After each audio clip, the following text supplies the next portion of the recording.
Hello everyone, ngasi aina puduna lakchariba blog asi fried rice ki blog ni mayam yengminasi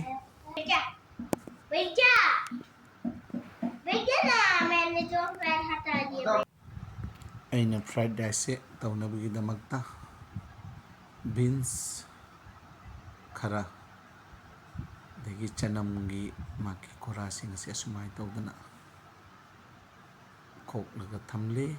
asumdana cabbage khajik laujare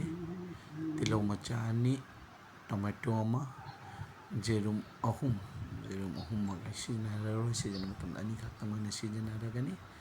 aina sabji singse sika morok atekpa ani sabji singse asumai tauraga semjare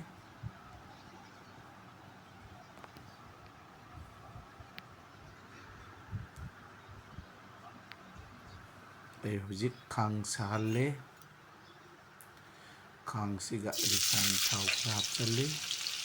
aduga aina tilau semna thambe tilau sing adu hana fry tawjari yamna kuina fry tawroi ai siga naha minute amamu fry tawrawi matungda ai asiga chanam hapcharagani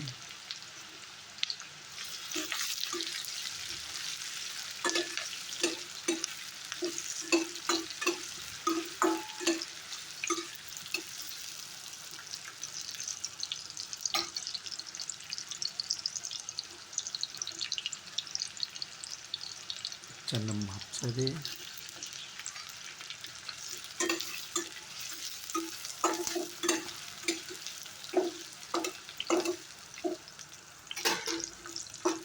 sabina kakna tham beans kara so sachi tawraga sumai tawna ngaujari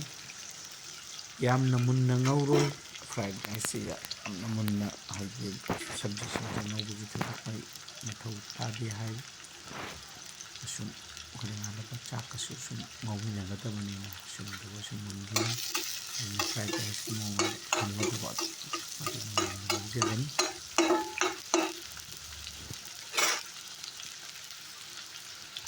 mayam chinasina somda aina rice mai tawna chakse thong che chakse thong duna prepare tawna kukar thong thamjare sabji sinasi punna ngauminari hoji banda kobi tomato ni sinari apply tawjaragani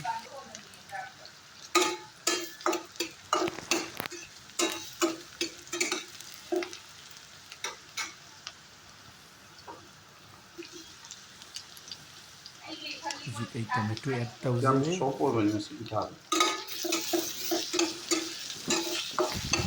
이런 보험에 하고 이렇게 다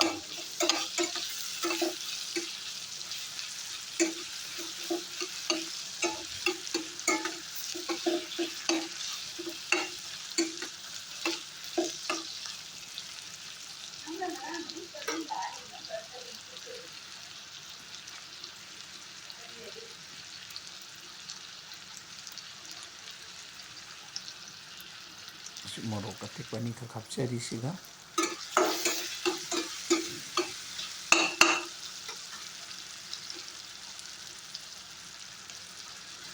banda kobi sing hapchare siga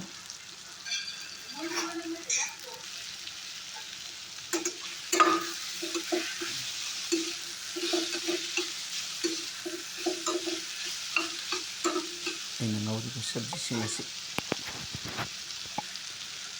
kajikuna lupokna thamjagarani ai satopa aigi mathena mada sijanani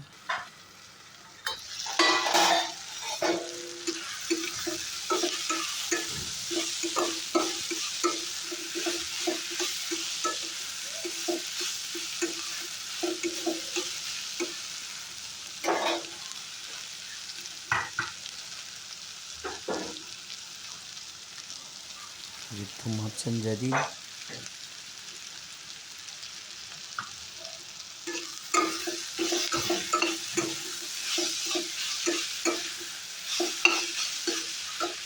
sabji shunasisu apa kukuri hujik asida jerum ahum duga jerum ani khaka ek tawjagani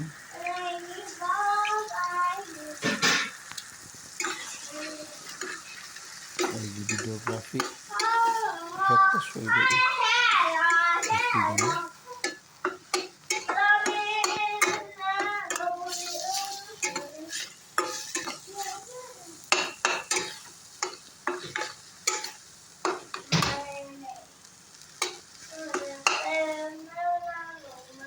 ꯍꯧꯖꯤꯛ ꯑꯩꯅ ꯊꯣꯡꯗꯨꯅ ꯊꯝꯕ ꯆꯥꯛ ꯑꯗꯨ ꯑꯩꯅ ꯐ꯭ꯔꯥꯏꯗ rice ꯑꯁꯤꯗ ꯃꯊꯧ ꯇꯥꯕꯒꯤ ꯃꯇꯨꯡ ꯏꯟꯅ ꯑꯩ ꯍꯥꯞꯆꯤꯟꯖꯔꯦ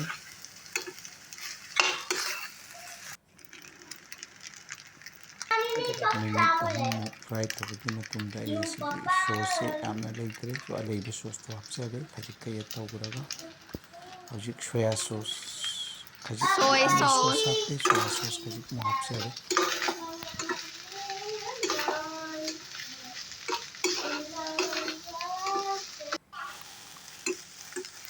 ꯑꯁꯨꯝꯅ Ini nang ꯑꯩꯒꯤ kacaro. ꯐ꯭ꯔꯥꯏꯗ ꯔꯥꯏꯁ ꯑꯁꯤ Kacaro. Ini. ꯑꯣꯜꯃꯣꯁ ꯂꯣꯏꯔꯦ ꯑꯁꯤꯗ ꯕ꯭ꯂꯦꯛ ꯄꯦꯄꯔ ꯄꯥꯎꯗꯔ ꯈꯔ ꯆꯥꯏꯕ ꯌꯥꯏ ꯑꯗꯨꯁꯨ ꯑꯩ ꯆꯥꯎꯗ꯭ꯔꯦ ꯑꯉꯥꯡ ꯆꯥꯒꯗꯕꯅꯤꯅ ꯈꯖꯤꯛꯇꯪ ꯆꯝꯅ ꯑꯩꯅ ꯇꯧꯖꯔꯦ ꯁꯣ ꯑꯩꯒꯤ ꯐ꯭ꯔꯥꯏꯗ ꯔꯥꯏꯁ ꯏꯁ ꯗꯟ ꯑꯁꯨꯝꯅ ꯁꯥꯔꯚ ꯇꯧꯖꯔꯤ ꯑꯁꯤꯗ ꯑꯩꯅ ꯌꯦꯔꯨꯝ ꯊꯣꯡꯕ ꯑꯃ ꯂꯩꯔꯦ ꯌꯦꯔꯨꯝ ꯊꯣꯡꯕ ꯑꯗꯨ ꯈꯔ ꯍꯥꯞꯆꯜꯂꯦ ꯁꯣꯝꯗ ꯀꯥꯔꯣꯟ ꯑꯈꯥꯕꯤ ꯑꯉꯧꯕ ꯑꯃꯁꯨ ꯂꯩꯔꯦ ꯄ꯭ꯂꯦꯟ ꯑꯗꯨꯁꯨ ꯈꯔ ꯂꯧꯖꯔꯒꯅꯤ ꯑꯁꯨꯝꯅ Hello.